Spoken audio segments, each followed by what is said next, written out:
Hi, Professor Davidson. It's me, Greg Green, coming to you from my bedroom. I don't have my office set up yet, so you don't get the nice, pretty background. And I forgot to set up my beach scene, which is an indicator of where I'd rather be. It's may not be as cold as it is where you're at, but it is cold in Georgia, but it is sunny. So there's that. So I guess this is a part where I say, let's get on with it. Here is my environmental literacy plan, Unit 7 presentation. Did learn a lot. I thank you. And just table of contents. We're going to talk about the demographics of my community, population and habitats. Talk about biodiversity, threats and bounds. Demographics of my community are population of 157,000. It's a majority African American, and then white, and then Hispanic, Latino, Hispanic or Latino. I don't want to read off the document, as we know that's not a good presentation, but thought it interesting of note that 55% of the workforce is female here. I did not know this. I'm learning things about my community. I knew about the African American population because we had this thing called white flight back in the mid 90s. We making elected the first African American mayor. And of course, the old guard lost their heads and a lot of them left town. He did turn out to be quite the nutcase, though. But either way, the population shifted. Then we lost a lot of industry. We lost Brown and Williamson, which was R.J. Reynolds Tobacco. We lost Keebler. Lost a couple other large employers.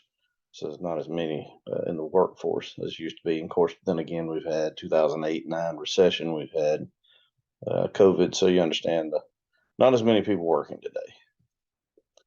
Habitats in my community are aquatic with swamps, rivers, creeks. So I split my time between two places, and the other community is very much the same. Forest and grasslands. And this is based off the official ones. Of course, we don't have any marine life here because we're not seaside, but I wish we were. Biodiversity, I say Georgia's rife with biodiversity. We've got the mountains, we've got swamps. Okefenokee is the largest blackwater swamp in North America.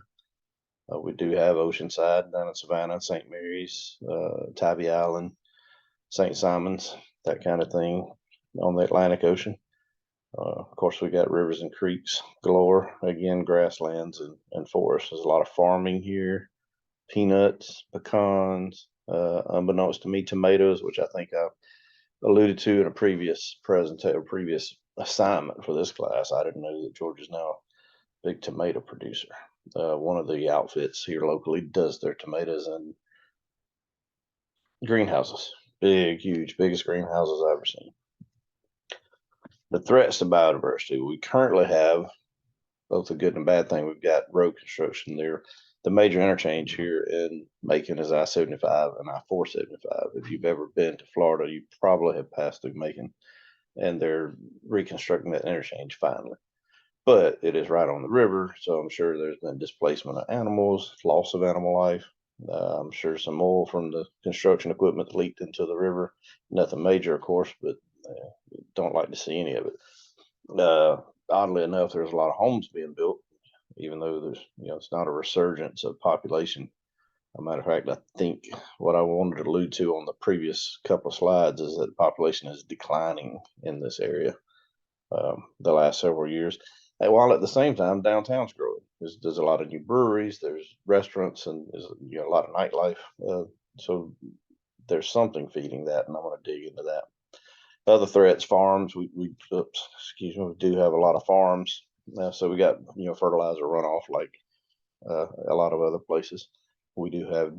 Well, we're not currently experiencing drought, but really it's been real wet here. But that's one of the threats to biodiversity is when it gets too dry, you're drying up ponds, rivers, and creeks. I think I went to a little too general with that one.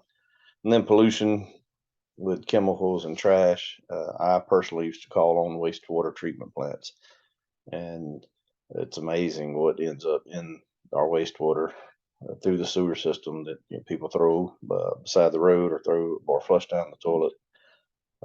There's a lot of threats to that. Now, Macon did at one time, I don't know if they still do, they won awards for the cleanest water around. So there's that.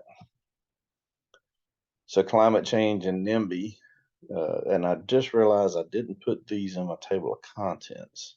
I didn't get it. I was doing them slide. I was doing the table of contents as I did the slide, and I just realized I didn't do that. I'll go back and do that before I turn this in.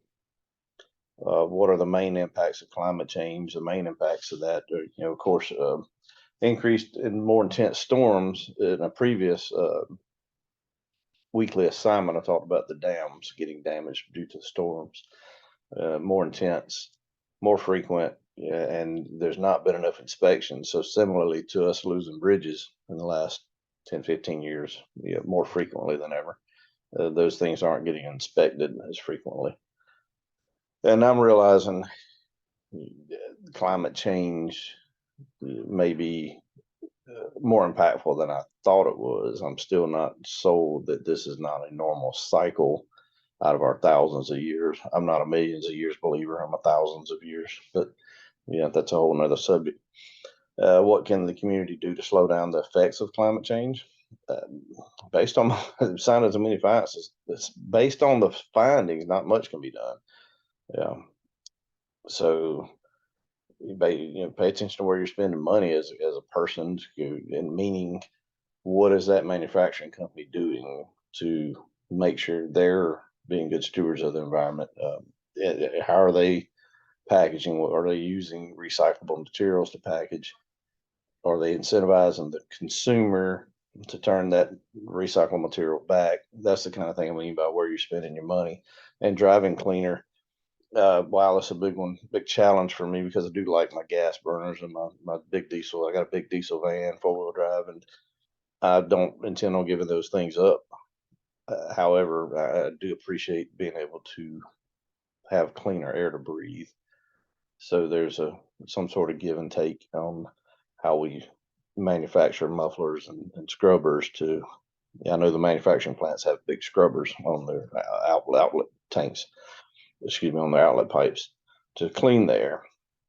With that being said, NIMBY, where's NIMBY present in my community? NIMBY, of course, is not in my backyard. It's present in my community as a greater, not necessarily Macon. I don't know of any particular instance right now in Macon, but just up the road in a town, Covington, Georgia, Madison, Rivian, the electric truck builder, wants to build a huge plant that employs 7,500 people. But the community's up in arms against it. And I think the mayor decided to pull the incentives, and maybe even Governor Kemp said he was pulling the incentives and would not endorse them for that plant to be built. And I do take it back. There's another impact here in Macon like that. There was a plastics. They were going to build the world's largest plastics recycling plant here in Macon, Georgia. And apparently, either the technology didn't get proven enough, or the community was up in arms against. What even though they're a recycling plant, what kind of waste are they producing? What kind of impact would they have on the environment? So it's pretty much how it is. People want more employment. They want the higher paying jobs, but they don't want to pay the price that comes with it. And in some cases, I don't blame them. I wouldn't just want oil running off in my creek just so I could have, eggs on my plate, I guess is one way of saying it. Energy and renewable energy. So our community, driving around those, I'm new back to the community, and I was amazed at how large some of these solar farms are around here that I didn't even know was being built. I've been gone from here for 6 years, and wow, they're tremendous in size, and they're so large in size it started making me think, well, that farm that was there wasn't that big. So what habitat did they disrupt? What did we lose by gaining this renewable energy source? So it's a lot for people to think about. It, same as I talk about with the electric cars. What are you losing? Right now here in our backyard, we're driving cleaner with electric car, but what's happening to the laborers at the lithium mine? They're mining that lithium with heavy equipment? What habitat's being destroyed there? where are we going to put that battery when it can no longer be charged? That kind of stuff that people don't think about. And then the car's made of steel and copper wire and rubber tires, and the bearings are made of steel just like anything else. So just wonder how really impactful it is overall. Sure, we don't have the fumes, but I'm going off on a tangent. But so, you can take out forest, like I said, in the slide here, and farmland, and there were neighborhoods demolished to build some of these. So ecological footprint, wow, it was shocking to see that if everyone else lived like me, that we would need 5.4 Earths, and more shocking to know that if we allocated resources evenly, I'd run out of mine the way I'm living by March 8th. It's probably give or take the Earth overshoot day. I plan on lessening that impact by tomorrow. I'm going to order a recycling bin for here. Our waste company does do recycling. I don't know what it costs, but we'll suck it up. We could eat out less. We could cook in more. Raw foods from the produce section. Even if it is from a big box store, at least it's produce and not something going in the waste bin. We could compost, but we're not really gardening right now, so I don't know what we would do with that. I plan on with this house, but this is a house built in the 40s, so we need better insulation in both the ceiling and the crawl space. That will, of course, burn less natural gas, burn less electricity, because we do have a natural gas heater and hot water heater. So, yeah, and also I'm close enough to town that I can take public transportation, and I would do that sometimes. Sometimes I just wouldn't feel like driving. So I could take public transportation or walk to town, and my girlfriend lives in downtown, so she can bring me home. Food, and I think this is on our last assignment this week. Maybe it was last week. I could eat, like I said, more organically. There are not any big names like Trader Joe's or Whole Foods here in Macon, but there is a fresh market down the street, and that is a chain, and then there's just a mile from me, mile or two, is a locally owned organic produce place. Small, he's just getting started, but and then minimize consumption of processed foods, which will have some impact on how much stuff goes to the landfill again, and how much stuff, if we did it as a whole, how much carbon is put in the atmosphere from transporting stuff here. Yeah. How do we live more sustainably? But just like I just talked about, recycle, eat more local, walking, those kind of things. And as we do that and learn, go out and share with the community, as I said in the assignment that I turned in earlier. Yeah, I'll be hard pressed to go out and try to talk to the community now to teach somebody. I'm going to dig and see if Macon's doing anything. Macon historically has not been the type of town that people are real conscious and care about that. There is a university here, Mercer University, and I'm sure some of those students are being taught and care a little more, especially the engineering students. But I just don't know that they're doing much, and historically they haven't. So maybe I could go and learn and then teach, but just not sure that Macon's ready for that yet. And that is it. References here: USA Today and Reuters. That's where they reject incentive plan for the Rivian plant. And then the Census Bureau. And that is all I have. Thank you.